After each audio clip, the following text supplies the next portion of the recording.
Flávio Dino defendeu nessa última quinta-feira mudanças na lei sobre o terrorismo, inclusive a Lei 13.260 de 2016, para poder alargar a definição e enquadrar as facções criminosas como terroristas, para que sejam alvos de mecanismos mais rigorosos e também de enfraquecimento financeiro.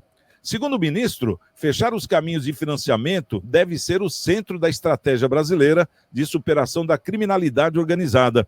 Flávio Dino participou do Congresso sobre Prevenção à Lavagem de Dinheiro e ao Financiamento do Terrorismo, que foi promovido pela FEBRABAN, que é a Federação Brasileira dos Bancos.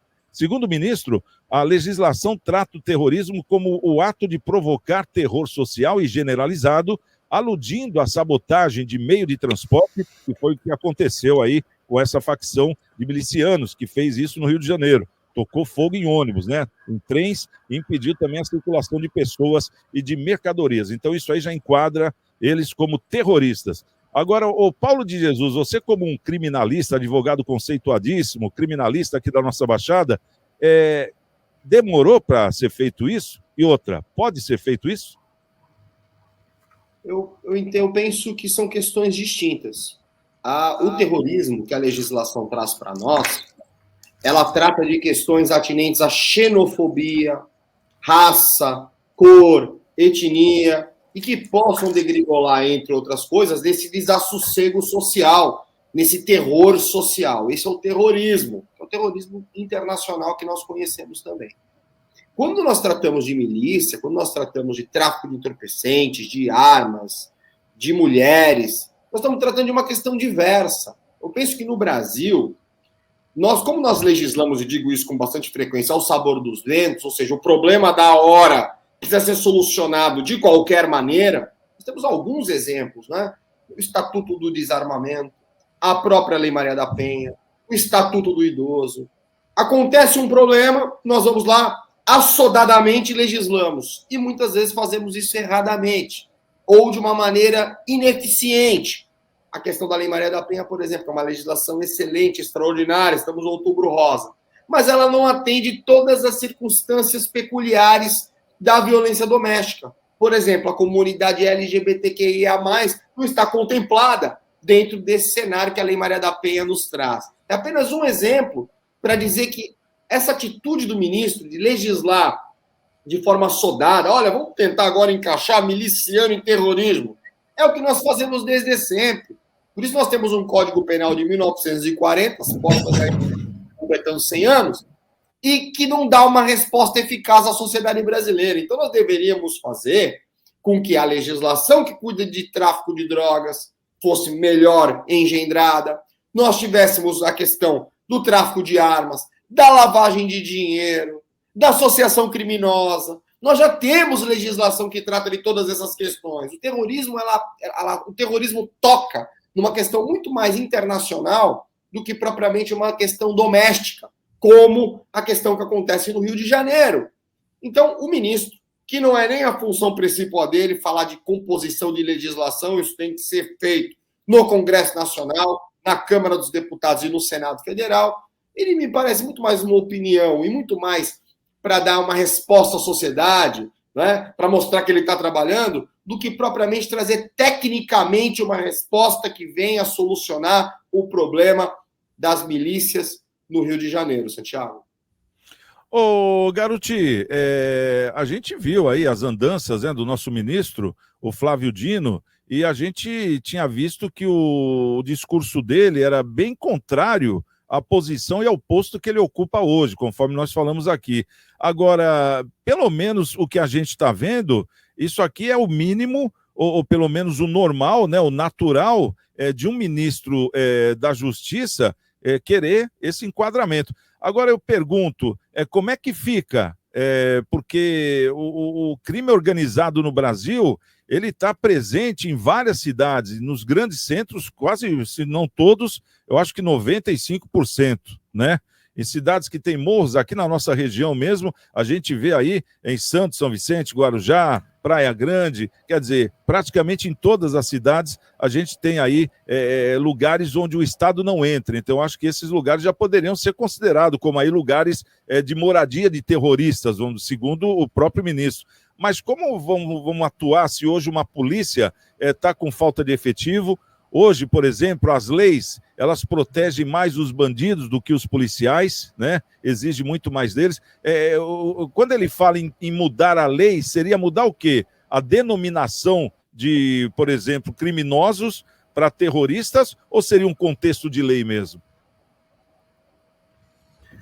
Ô, Santiago, com relação à legislação, com a presença do Paulo criminalista, eu nem vou usar falar de legislação, vou falar como cidadão.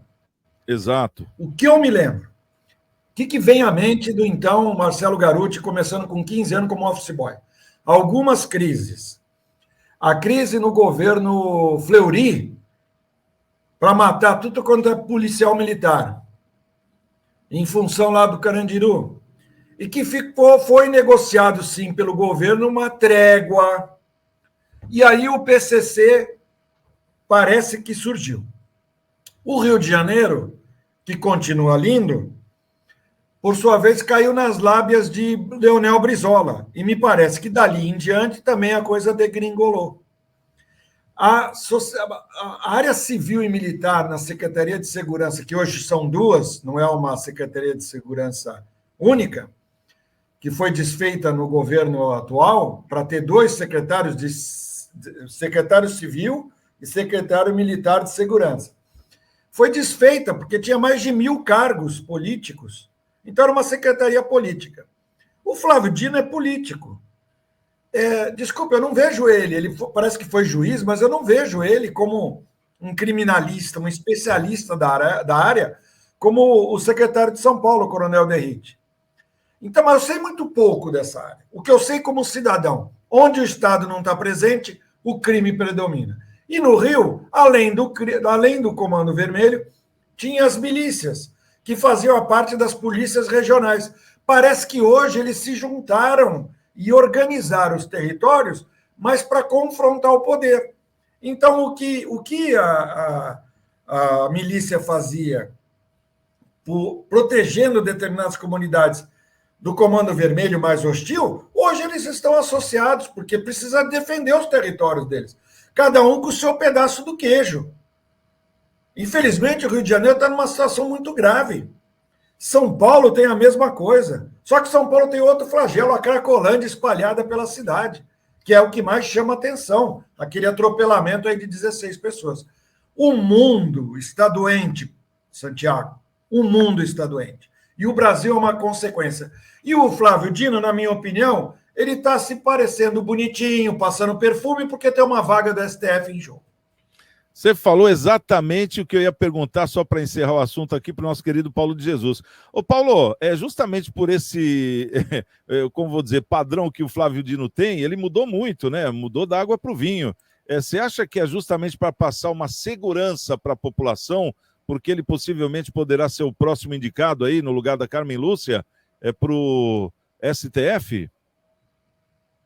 Eu tenho muito desalento, muita má vontade em comentar o ingresso de ministros no STF em razão do sistema adotado, viu, Santiago? Essa maneira como a Constituição Federal prevê de acesso, não levando em conta uma meritocracia, não é? Você não cabe o saber jurídico e reputação ilibada, é uma sabatina no Senado que nós sabemos muito bem que não se presta a absolutamente nada, tem permitido o ingresso de ministros com características bastante duvidosas, para citar duas, né? Um primo de um presidente da República e o advogado de defesa de um presidente da República, para dar dois exemplos.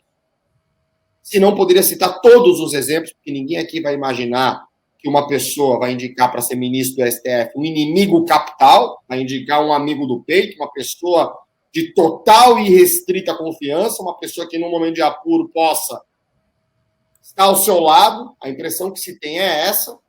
Então, inclusive, dando origem, nós discutimos em outras oportunidades, a PEC, entre outras circunstâncias, prevê a possibilidade de nós alterarmos a forma de ingresso no STF, inclusive estipulando mandato, que não dá para admitir um sujeito ser ungido à condição de ministro do STF e ir lá ficar de forma vitalícia.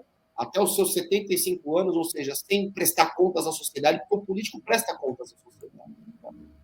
E os bons juízes de primeira e segunda instância, os juízes, estes sim que representam a magistratura, os juízes de primeira e segunda instância, os desembargadores, passam por um duro concurso público de provas e títulos para poder, assim, ostentar essa condição.